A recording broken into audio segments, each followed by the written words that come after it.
महादेव। अगर आप श्रावण मास में अभिषेक नहीं करा पा रहे हैं तो 16 मंत्रों से अभिषेक करा सकते हैं। इस समय भगवान प्रतिबद्ध रहते हैं।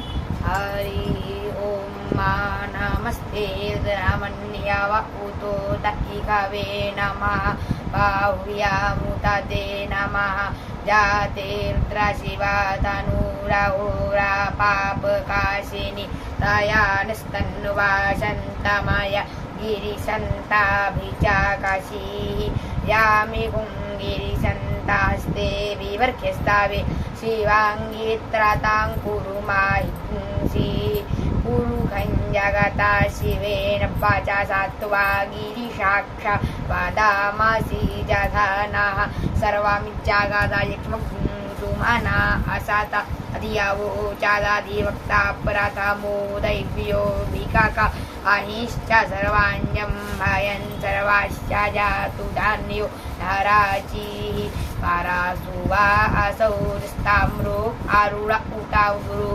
सुमङ्गलः जे चैनगुरुद्रावितो चुश्रिताः सहस्रासो वैखाग्मुहेड इमहे असौ जो वासर्वातिनी लग्रीवोऽप्यलोभिताः उतैनं गोपा आश्रन्नश्रन्नुदहाज्जा साष्टो मृळयातिनः नमोऽस्तु नीलग्रीवाय सहस्राक्ष यामीळुके अतो जे अस्य स्वानो हन्तेभ्यो करन्नमः प्रमुञ्च धन्वान् स्वमुभयो रात्म्योर्द्याम्मा जास्याते स्थायिकावः पराता भागवो बाबा विजयन् धनुकपटिनो विशल्यो बाणवान् भूतानि सन्नस्य इकव आवर्ष्यनिकङ्गदी जाते तिन्मिष्टमस्ते बभूवते तनुः तयास्मान् विश्वात्ममक्षमया परिभुजा परिते धन्वानो हेतिस्मान् विरक्तु विश्वातः अथो जयकुस्तवारे अस्मन्निदेहि तम्म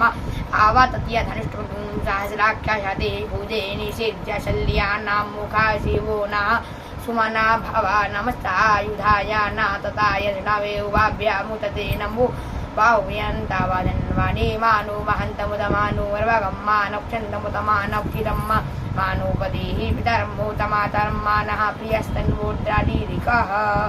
इस तरह आप सभी लोग अभिषेक करा सकते हैं। नमः पार्वती पते हर हर महादेव। दूध चावल फल अवश्य चढ़ाएं और रोली चावल फल दही दूध अवश्य चढ़ाएं। भगवान कल्याण के लिए भगवान से प्रार्थना करें। नमः पार्वती पते हर हर